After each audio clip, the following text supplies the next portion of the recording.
Qatar के अमीर शेख तमीम बिन हमद अल थानी भारत का एक जरूरी दौरा कर रहे हैं। यह दौरा मध्य पूर्व में बढ़ते तनाव के समय हो रहा है।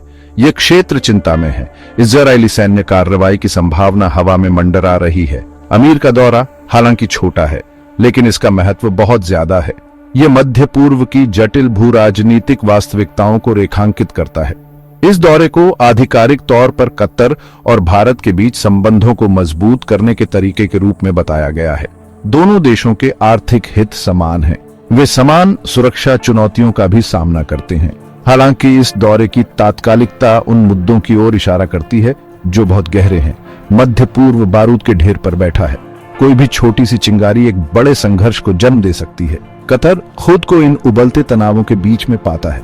छोटा लेकिन धनी राष्ट्र क्षेत्रीय राजनीति में एक बड़ी भूमिका निभाता है। यह विभिन्न संघर्षों में एक महत्वपूर्ण मध्यस्थ है। यह एक प्रमुख अमेरिकी सैन्य अड्डे की भी मेजबानी करता है, जो जटिलता की एक और परत जोड़ता है। अमीर का भारत दौरा दोनों देशों के लिए अपनी रणनीतियों को एक साथ लाने का अवसर है। इसके वैश्विक प्रभाव महत्वपूर्ण है। मध्य पूर्व महत्वपूर्ण महत्व वाला क्षेत्र है। इसके तेल और गैस भंडार विश्व अर्थव्यवस्था के लिए महत्वपूर्ण हैं। इसके संघर्षों का दुनिया भर में प्रभाव पड़ता है। अमीर का भारत दौरा आज की दुनिया के आपसी जुड़ाव की याद दिलाता है।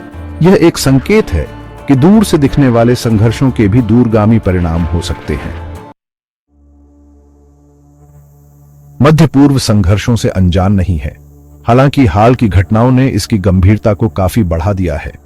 इस क्षेत्र में अमेरिका का प्रमुख सहयोगी इजराइल तेजी से मुखर होता जा रहा है।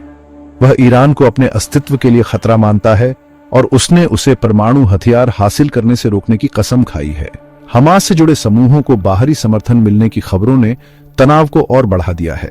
हमास एक फिलिस्तीनी आतंकवादी समूह है जो गाजा पट्टी को नियंत्रित करता है। इसे इजराइल, संयुक्त राज्य अमेरिका और कई अन्य देशों द्वारा एक आतंकवादी संगठन माना जाता है। इसके बढ़ते प्रभाव की खबरों ने एक व्यापक क्षेत्रीय संघर्ष की आशंकाओं को हवा दी है। इन तनावों के बीच संयुक्त राज्य अमेरिका कतर से अपने सैन्य अड्डे को स्थानांतरित करने पर विचार कर रहा है। यह अड्डा अमेरिकी सेना के लिए एक रणनीतिक संपत्ति है। यह मध्य पूर्व और उसके बाहर के अभियानों के लिए एक महत्वपूर्ण मंच प्रदान करता है। हालांकि कतर में इसकी उपस्थिति भी तनाव का एक कारण रही है।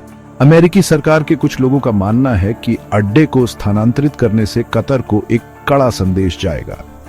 उनका तर्क है कि कतर ने आतंकवादी समूहों के लिए अपने कथित समर्थन के बारे में चिंताओं को दूर करने के लिए पर्याप्त प्रयास नहीं किए हैं। अमीर का दौरा पूरी तरह से उच्च स्तरीय भू राजनीति पर केंद्रित नहीं है। यह एक संवेदनशील मुद्दे पर भी बात करता है, जिसने भारत और कतर के बीच संबंधों को तनावपूर्ण बना दिया है। वीजा आवेदन। भारत ने अपने नागरिकों, खासकर हिंदू धर्म के लोगों के लिए वीजा अस्वीकृति की उच्च दर पर चिंता व्यक्त की है। भारत सरकार इसे भेदभाव के रूप में देखती है और उसने कतर से इस मुद्दे को हल करने का आग्रह किया है। कतर में बड़ा और प्रभावशाली भारतीय प्रवासी समुदाय जटिलता की एक और परत जोड़ता है। भारतीय कतर में सबसे बड़ा प्रवासी समुदाय बनाते हैं। वे देश की अर्थव्यवस्था में एक महत्वपूर्ण भूमिका निभाते हैं, इसके विकास में महत्वपूर्ण योगदान देते हैं। वीजा मुद्दे ने इस समुदाय के भीतर बेचैनी पैदा कर दी है। कई लोग अपने मूल देश और अपने गोद लिए हुए घर के बीच फंसा हुआ महसूस करते हैं। अमीर का दौरा इन चिंताओं को दूर करने और आगे का रास्ता खोजने का अवसर है। कतर के अमीर का भारत दौरा एक महत्वपूर्ण मोड़ पर आया है। मध्य पूर्व एक दौराहे पर है। आज लिए गए फैसलों के दूरगामी परिणाम होंगे जो आने वाले वर्षों के लिए क्षेत्र के भविष्य को आकार देंगे। अमीर का दौरा कूटनीति के महत्व की याद दिलाता है। संघर्ष और अविश्वास से भरे क्षेत्र में बातचीत आवश्यक है। भारत अपनी बढ़ती आर्थिक और राजनीतिक ताकत के साथ एक रचनात्मक भूमिका निभाने के लिए अच्छी स्थिति में है। दुनिया बारीकी से देखेगी क्योंकि अमीर और भारतीय नेता आगे का रास्ता बनाते हैं। दांव ऊंचे हैं और नतीजा अनिश्चित है। अमीर का दौरा अंतर्राष्ट्रीय संबंधों की जटिलताओं और बदलती दुनिया में आगे बढ़ने की चुनौतियों का प्रमाण है।